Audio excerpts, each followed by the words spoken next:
ये भारतवर्ष है जिसे दुनिया कभी विश्व गुरु के रूप में जानती थी।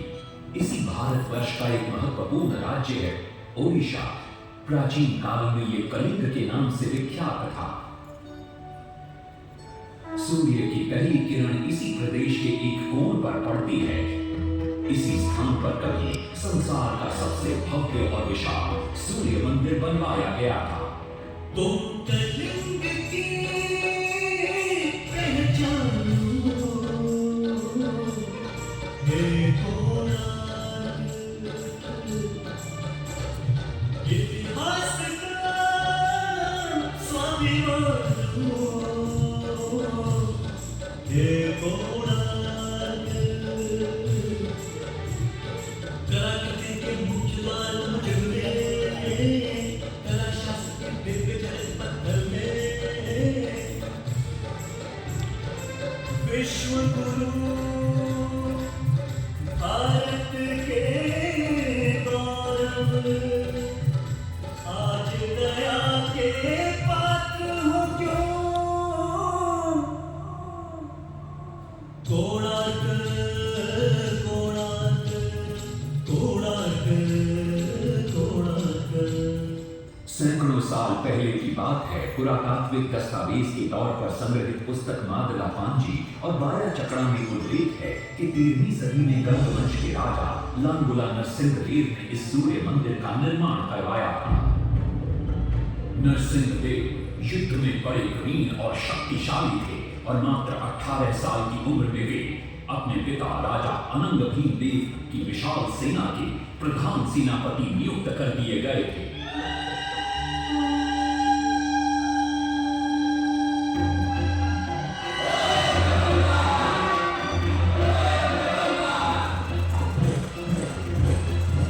सेनापति बनने के बाद नरसिंहदेव ने अपने कुशल नेतृत्व से दक्षिण के कई आक्रमणकारी राजाओं को युद्ध में हराया।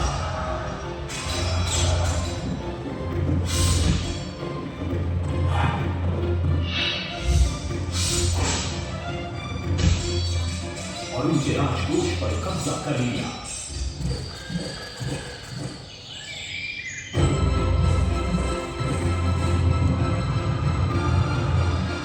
तत्पश्चात उन्होंने विजयकुंडा, जिसे आज हम वारंगल के नाम से जानते हैं,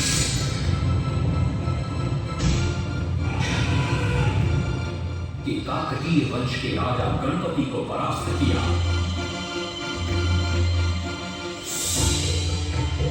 और उनके राजकोष पर भी कब्जा कर लिया।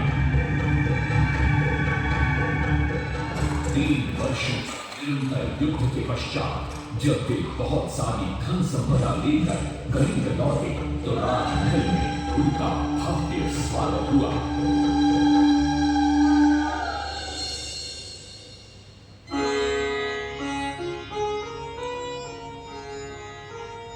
राजमाता कस्तूरी देवी पुत्र नरसिंह देव की वीरता से बहुत प्रसन्न हुई और पुत्र के सामने अपने मन की इच्छा प्रकट की। कहा, तुम्हारे पिता ने शंख क्षेत्र पुरी में भगवान जगन्नाथ का भव्य मंदिर बनवाया है। मैं चाहती हूँ कि तुम पद्म क्षेत्र कोणार्क में उससे भी भव्य और विशाल सूर्य मंदिर बनवाओ। किंतु नरसिंहदेव माता से प्रति प्रश्न करते हैं, सूर्य मंदिर ही क्यों, और वो भी कोणार्क में? तब राजमाता कस्तूरी देवी बतलाती हैं, द्वापर युग में भगवान श्री कृष्ण के पुत्र सांब बड़े ही सुंदर और सुकुमार थे। वो नारद मुनि को चिढ़ाया करते थे। एक दिन नारद मुनि ने सांब को सबक सिखाने की योजना बनाई और उन्होंने सांब की सुंदरता की प्रशंसा कर उन्हें गोपियों के साथ जल क्रीड़ा करने को उकसाया। वहीं दूसरी तरफ भगवान श्री कृष्ण को जाकर कह दिया कि सांब अपनी मां समान गोपियों के साथ जल क्रीड़ा कर रहा है। श्री कृष्ण इस बात से बहुत क्रोधित हो जाते हैं और वे सांब को श्राप दे देते हैं, जिस सुंदरता का तुम्हें अभिमान है वो तत्क्षण नष्ट हो जाए। सांब को कोढ़ हो जाता है। जब सांब राजमहल लौटते हैं और मां जामदेवी को ये पता चलता है कि पिता श्री कृष्ण के श्राप की वजह से सांब की ये अवस्था हुई, तो सारी रानियां क्रोधित हो जाती हैं। नारद जी को बुलाया जाता है। वे रोग मुक्ति का उपाय बतलाते हैं। वे कहते हैं सूर्य की पहली किरण उग्र देश के एक कोण पर पड़ती है जिसका नाम कोणार्क है। शाम को वहीं जाकर सूर्य की आराधना करनी होगी।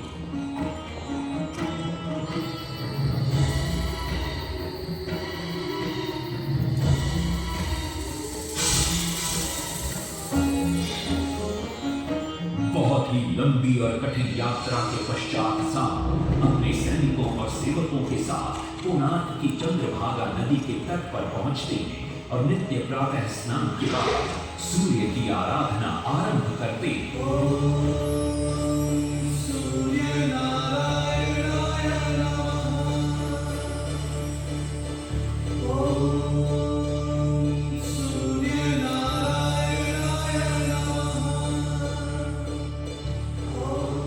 अन्न जल त्याग कर 12 साल की कठिन तपस्या के बाद सूर्य देव प्रसन्न होकर प्रकट होते हैं और शाम को रोग मुक्त होने का वरदान देते हैं। पुत्र, आज रात्रि के चतुर्थ प्रहर में स्नान करते समय नदी के तल में तुम्हें एक वस्तु